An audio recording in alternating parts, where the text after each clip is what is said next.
আমি এই প্যাকেজিংটা অনেক দিন ধরে ওয়েট করছিলাম। লিটারেলি এটা আমি 4 দিন পর আমার হাতে পাই। আর আমি অর্ডার দেওয়ার পরপরই সেটার অপেক্ষায় থাকি। মনে হয় আমি না, এটা সবাই করে।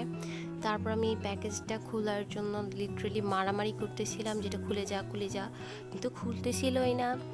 মানে আমার ছুরিতেও ধার নাই, আর ওদের মানে কাটতেছিলও না। তো ফাইনালি যখন আমি প্যাকেজটা খুলি, ওইটাকে দেখে একটা সেই ভেটকি দেই যে ও ফাইনালি আমার ক্রিমটা চলে আসছে। সো আমি এখানে মামাআর্থের বাই বাই ব্লেমিশ ক্রিমটা অর্ডার দিয়েছিলাম, অ্যান্ড এটা আমি দারাজের অর্পা থেকে দিয়েছিলাম। প্যাকেজিংটা ভালো ছিল, মোটামুটি আমার কাছে বেশ ভালো লেগেছে।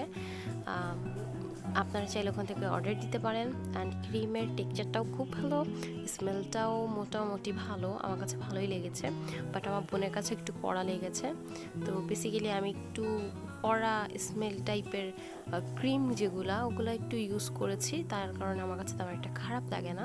কিন্তু এমনি পারফিউম ক্ষেত্রে, সেই ক্ষেত্রে আমি একটু লাইট পারফিউম ইউজ করি বা ভালো লাগে। তো এই যে আমার প্যাকেজিংটা খোলা হয়ে গেছে, এখন এটা নিয়ে আমি একটু রং ঢং করতেছিলাম।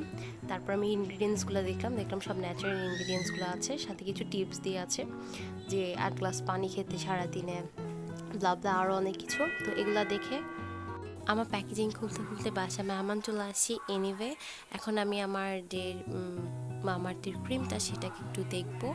তো এটা হচ্ছে পাম টাইপের একটা কন্টেনারের মধ্যে রয়েছে ক্রিমটা। আমার কাছে এই জিনিসটা বেশি ভালো লেগেছে। আর আমার কাছে মোটামুটি ক্রিমটাও ভালো লেগেছে, বেশ কয়েকদিন হচ্ছে ইউজ করছি। তেমন একটা চেঞ্জ আসেনি, দেওয়ার সাথে সাথে তো আসে না, একটু ওয়েট করতে হয়।